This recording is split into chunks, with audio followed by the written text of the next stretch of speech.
ప్రతిరోజు మనం ఏదో ఒకటి ప్యాకింగ్ చేసిన వస్తువులు షాప్లో నుండి కొనుక్కుంటున్నాం. For example milk packet, snacks, cool drinks, masala packets etcetera ఇలాంటివి.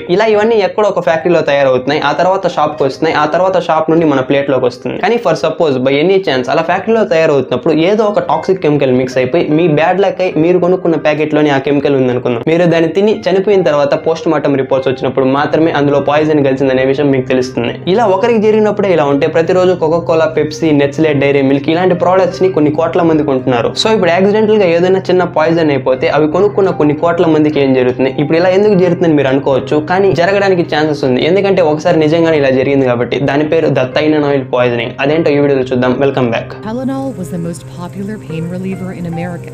Store management pulled all the Tylenol off the shelves on Thursday. The poisonings were the biggest story in the country.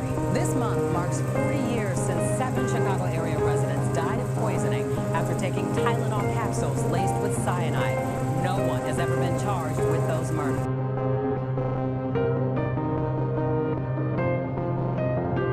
September 29, 1982 ఆ రోజు Chicago సిటీలో మనలాగా అంటే అందరిలాగా normal గా work చేసుకుంటూ అందరితో బాగా మాట్లాడుతూ యాక్టివ్ గా ఉన్న 7 మంది సడన్ గా కింద పడి చనిపోయారు. వాళ్ళ పేర్లు ఏంటంటే కేవలం 12 సంవత్సరాల వయసున్న మేరీ కిల్లర్మ్యాన్, 22 వయసున్న మేరీ రైనర్, 31 వయసున్న మేరీ మెక్ఫెర్లాండ్ అండ్ 35 వయసున్న పాలా ప్రిన్స్. ఏంటి 4 మంది చనిపోయారనేసి నలుగురు పేరు మాత్రమే చెప్పారనుకుంటున్నారా? ఈ నలుగురికి ఒకరికి సంబంధం లేదనమాట. అంటే ఆ సిటీలో డిఫరెంట్ ఏరియాస్ లో ఉంటారు. కానీ మిగిలిన వాళ్ళు ఆడమ్ జెన్నస్, స్టాన్లీ జెన్నస్, తెరేసా జెన్నస్. ఈ ముగ్గురు తిడితే మాత్రం ఒక పెద్ద ట్రాజడీ. ఎందుకంటే వాళ్ళ లాస్ట్ నేమ్ చూడండి.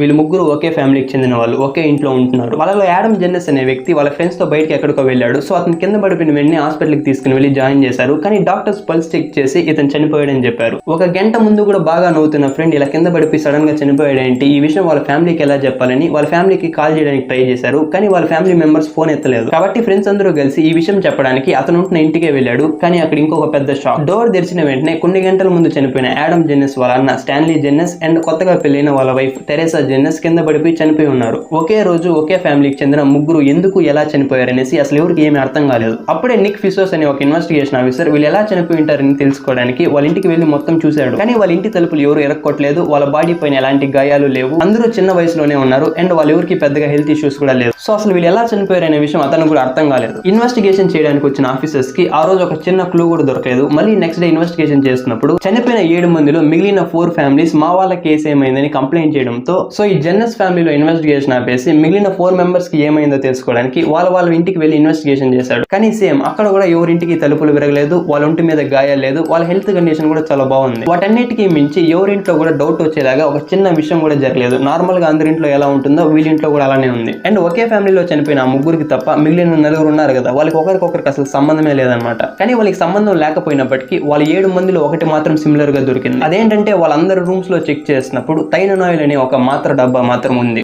ఈ థైనోయిల్ అనే టాబ్లెట్ స్పెసిఫిక్ గా ఒక మెడికల్ కండిషన్ ఉన్న పర్సన్ మాత్రమే యూజ్ చేయాలి, అలా ఏం లేదు. పారాసెటమాల్ మాత్రం ఎవరైనా యూజ్ చేసుకోవచ్చు, ఒక పెయిన్ కిల్లర్ లాంటిది. సో 7 మంది ఇంట్లో దొరికిన థైనోయిల్ బాటిల్ తీసుకుని వెళ్ళి చెక్ చేశారు. ఆ బాటిల్ ఓపెన్ చేసినప్పుడు పెద్దగా తేడా ఏమనిపించలేదు. చూడడానికి నార్మల్ గా అన్ని టాబ్లెట్స్ ఎలా ఉంటుందో ఎగ్జాక్ట్లీ సేమ్ ఉంది. కానీ దాన్ని స్మెల్ చేసి చూసినప్పుడు మాత్రం కొంచెం తేడాగా అనిపించింది. టాబ్లెట్స్ లా కాకుండా వేరే ఇంకేదో పదార్థం లాగా స్మెల్ వచ్చింది. యాక్చువల్ గా స్మెల్ అక్కడ ఉన్న అందరు ఆఫీసర్స్ కి తెలుస్తుంది. కానీ ఎగ్జాక్ట్ గా అలాంటి వాసన ఏ ఐటమ్ నుండి వస్తుందో సరిగా అర్థం కాలేదు. ఎందుకంటే ఆ కేసు ఇన్వెస్టిగేషన్ చేస్తే నిక్ ఫిసోస్ కూడా థైనోయిల్ యూజ్ చేస్తాడు. సో నార్మల్ థైనోయిల్ నుండి ఇలాంటి వాసన రాదనేసి అతనికి చాలా బాగా తెలుసు. సో వెంటనే అతను తన ఫ్రెండ్ అయిన మెడికల్ ఎగ్జామినర్ కి కాల్ చేసి నువ్వు ఒకసారి వచ్చి బాటిల్ ఓపెన్ చేసి లోపల ఎలాంటి వాసన వస్తుందో చూసి చెప్పు అని అడిగాడు. అతను ఆ బాటిల్ క్యాప్ తీసి వాసన చూసిన వెంటనే ఇది ఆల్మండ్స్, బాదం పప్పు వాసన వస్తుందని చెప్పాడు. వెంటనే నిక్ అవును ఇది బాదం పప్పు స్మెల్ లాగే ఉందని కన్ఫర్మ్ చేసుకున్నాడు. కానీ ఇక్కడ వాళ్ళకి అర్థం కాని విషయం ఏంటంటే అసలు సంబంధమే లేకుండా టాబ్లెట్ బాటిల్ నుండి బాదం స్మెల్ ఎందుకు వస్తుంది. సో వెంటనే మెడికల్ ఎగ్జామినేషన్ బుక్ తీసుకొని అందులో ఉన్న ఒక్కొక్క కెమికల్ లక్షణాలు చూశారు. ఒక్కొక్క కెమికల్ కి ఒక్కొక్క స్మెల్ ఉంటుంది. అలా చెక్ చేసుకుంటూ వెళ్తున్నప్పుడు బాదం పప్పు లాగా స్మెల్ వచ్చే ఒకే ఒక కెమికల్ పొటాషియం సైనైడ్ అని తెలుసుకున్నారు. ఈ సైనైడ్ ఎక్స్ట్రీమ్లీ టాక్సిక్. దీన్ని తీసుకున్న వెంటనే ఎలాంటి సిమ్టమ్స్ ఉంటుందో కూడా దాని పక్కనే రాసింది. సైనైడ్ తిన్న వెంటనే seizures, respiratory failure, cardiac arrest లాంటివి జరుగుతుంది. అంటే ఫస్ట్ సైనైడ్ బాడీలోకి వెళ్ళిన వెంటనే కార్డియాక్ అరెస్ట్ వస్తుంది, తర్వాత లంగ్స్ పనిచేయదు.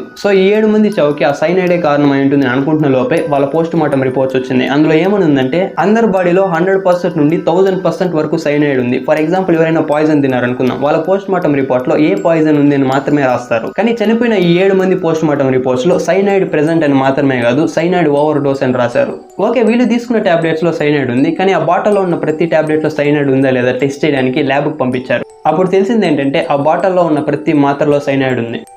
సో ఈ థైనాల్ మ్యానుఫ్యాక్చర్ చేసిన కంపెనీ జాన్సన్స్ అండ్ జాన్సన్స్ కి కంప్లైంట్ చేశారు. పోలీసులు investigation officers post mortem reports అని ఈ కేసు వీళ్ళ మధ్యలోనే ఉంది. కానీ అక్టోబర్ 1 ఎప్పుడైతే ల్యాబ్ నుండి టెస్ట్ రిజల్ట్స్ వచ్చిందో ఒక సిటీలో 7 మంది చనిపోయారని ఒక చిన్న న్యూస్ నేషనల్ మీడియా హెడ్లైన్స్ అయింది. ఆ న్యూస్ చూసి నార్మల్ షాప్ లో కొనుక్కున్న థైనాల్ బాటిల్ లో పొటాషియం సైనైడ్ ఉందని తెలిసిన వెంటనే థైనాల్ ఎవరైతే యూజ్ చేస్తున్నారో వాళ్ళందరూ చాలా భయపడిపోయారు. కాబట్టి ఆ కంపెనీ అమెరికాలో ఉన్న ప్రతి షాప్ లో ఎవరైతే థైనాల్ అమ్ముతున్నారో వాళ్ళ దగ్గర నుండి రిటర్న్ తీసుకుంది మొత్తం 3 కోట్లకు పైగా బాటిల్స్. ఆ తర్వాత జరిగిన డ్యామేజ్ ని కవర్ చేయడానికి ఆ కంపెనీ ఇంకా నుండి థైనాల్ కొత్త మోడల్ అండ్ డిజైన్ లో వస్తుంది. పాత మోడల్ ఎవరు కొనాల్సిన అవసరం లేదు. ఒకవేళ మీ దగ్గర పాత మోడల్ ఉంటే దాన్ని తీసి పారేయండి అని న్యూస్ అనౌన్స్ చేశారు. 4 రోజుల తర్వాత October 8, 1982 federal bureau of investigation FBI ఈ కేసు టేకప్ చేసింది. కానీ FBI వాళ్ళు చేసిన చిన్న తప్పు ఏంటంటే వాళ్ళు కేసులోకి వచ్చిన ఫస్ట్ రోజే పాయిజన్ ఎలా జరిగింది, పాయిజన్ ఎవరు చేశారో ఒక చిన్న క్లూ చెప్తే వాళ్ళకి $1,00,000 అంటే అది 80 లక్షల దాకా ఉంటుంది అంత అమౌంట్ ని రివార్డ్ గా ఇస్తామని చెప్పారు. $1,00,000 రివార్డ్ గా ఇస్తారని తెలిసిన వెంటనే పబ్లిక్ ఆ డబ్బులకి ఆశపడి జస్ట్ 2 రోజుల్లోనే 1200